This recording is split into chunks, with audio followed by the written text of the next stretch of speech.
বন্ধুরা আসসালামু আলাইকুম। আশা করি সকলেই ভালো আছেন। বাংলাদেশ নৌবাহিনীতে নাবিক ও এমওডিসি পদে নতুন একটি নিয়োগ বিজ্ঞপ্তি প্রকাশিত হয়েছিল, যেখানে এখনো আবেদন চলমান রয়েছে। আপনারা আগামী 15ই অক্টোবর পর্যন্ত আবেদন করতে পারবেন। তো আপনাদের হাতে কিন্তু আর মাত্র একদিন সময় বাকি রয়েছে। তো যে সকল প্রার্থীরা এখনো এখানে আবেদন করেনি তারা অতি দ্রুতই আবেদনটি সম্পন্ন করে ফেলবেন। তো বন্ধুরা, আপনাদের এই নাবিক ও এমওডিসি পদের পরীক্ষা কিন্তু আগামী 19শে অক্টোবর থেকে শুরু হতে যাচ্ছে।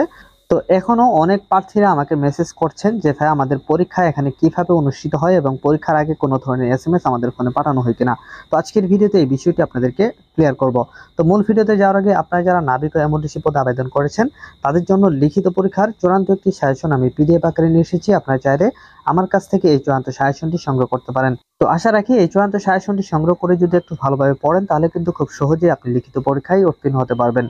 তো এই চূড়ান্ত সাজেশনটি পেতে স্ক্রিনে দেওয়া নাম্বারে রকেট বিকাশ বা নগদের দাম মাত্র মূল্য 50 টাকা সেন্ড মানি করে হোয়াটসঅ্যাপ অথবা এর মেসেজ করলেই আমি আপনাদেরকে সাথে সাথেই এই চূড়ান্ত সাজেশনটি পাঠিয়ে দিব। তো যাই হোক, মূল আলোচনায় ফিরে আসি। বন্ধুরা, আপনারা যারা নাবিক ও এমওডিসি পদে আবেদন করেছেন তাদের মধ্যে থেকে অনেকেই এখনো জানেন না যে আপনাদের ফোনে আসলে এসএমএস পাঠানো হবে কিনা। তো আর কিন্তু খুব বেশি একটা সময় বাকি নেই, আর কিন্তু আপনাদের হাতে মাত্র 4 দিন সময় বাকি রয়েছে। তারপর থেকে কিন্তু 19 অক্টোবর থেকে কিন্তু আপনাদের লিখিত পরীক্ষা অনুষ্ঠিত হবে। তো যে সকল প্রার্থীরা এখনো জানেন না যে আপনাদের ফোনে এসএমএস আসবে কিনা, অনেকেই এসএমএস এর জন্য অপেক্ষা করছেন যে এসএমএস আসবে তারপর আমরা মাঠে যাব। তো এমনটা যদি আপনারা কেউ ভেবে থাকেন তাহলে কিন্তু ভুল করছেন।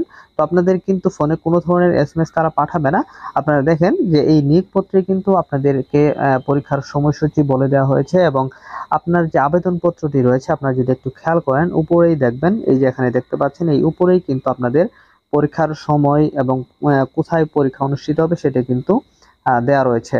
তো আপনারা সেটা একটু খেয়াল করবেন। তো আশা করি এই বিষয়টি বুঝতে পেরেছেন। তো বন্ধুরা, এখন আসি যে আপনাদের পরীক্ষাটা আসলে কিভাবে অনুষ্ঠিত হবে। অনেকেই কমেন্ট করে থাকেন যে ভাই আমাদের পরীক্ষাটা কি লিখিতভাবে অনুষ্ঠিত হবে নাকি এমসিকিউ আকারে অনুষ্ঠিত হবে।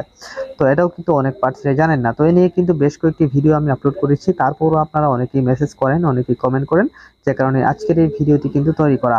তো বন্ধুরা, আপনারা যারা নাবিক এমওডিসি পদে আবেদন করেছেন তারা একটা কথা মনে রাখবেন যে আপনাদের এই যে নাবিক এমওডিসি পদের লিখিত পরীক্ষাটা অনুষ্ঠিত হয় সেখানে কিন্তু লিখিত পরীক্ষা অনুষ্ঠিত হয় না। আপনাদেরকে কিন্তু সেখানে এমসিকিউ পদ্ধতিতে লিখিত পরীক্ষাটা আসলে অনুষ্ঠিত হয়। তো আপনাদেরকে যে প্রশ্নটি তারা দিবে সেই প্রশ্নেই কিন্তু আপনাদেরকে জাস্ট সঠিক উত্তরের জায়গায় একটা টিক চিহ্ন দিতে হবে।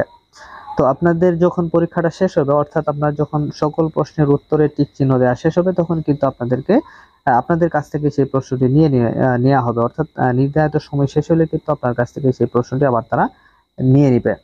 তো লিখিত পরীক্ষাটা কিন্তু মূলত এইভাবেই অনুষ্ঠিত হয়ে থাকে। তো এখন এসে অনেকেই জানে না যে লিখিত পরীক্ষায় কোন কোন বিষয় থেকে প্রশ্ন করা হয়। তো এখানে সাধারণত 4 থেকে 5টি বিষয় থেকে প্রশ্ন করা হয়, যেমন বাংলা, ইংরেজি, গণিত, সাধারণ জ্ঞান এবং আইকিউ থেকেও প্রশ্ন করা হয়, যেমন বুদ্ধিমত্তা বিষয়ের উপর কিন্তু প্রশ্ন করা হয়।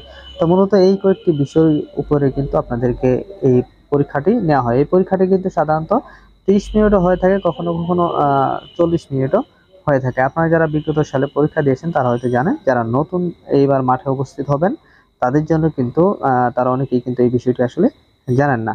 তো বন্ধুরা, আশা করি সম্পূর্ণ বিষয়টি বুঝতে পেরেছেন। তো এই বিষয়ে যদি আরো কোনো আপনাদের জানার থাকে তাহলে অবশ্যই কমেন্ট সেকশনে লিখে যাবেন। আর হ্যাঁ বন্ধুরা, আপনাদের প্রস্তুতিকে আরেক ধাপ এগিয়ে নিতে চাইলে অবশ্যই আমাদের এই চূড়ান্ত সাজেশনটি সংগ্রহ করে এখন থেকে পড়া শুরু করে দিতে পারেন। তো আজকের ভিডিওটি এখানে শেষ করছি। ভালো থাকবেন সবাই। আসসালামু আলাইকুম।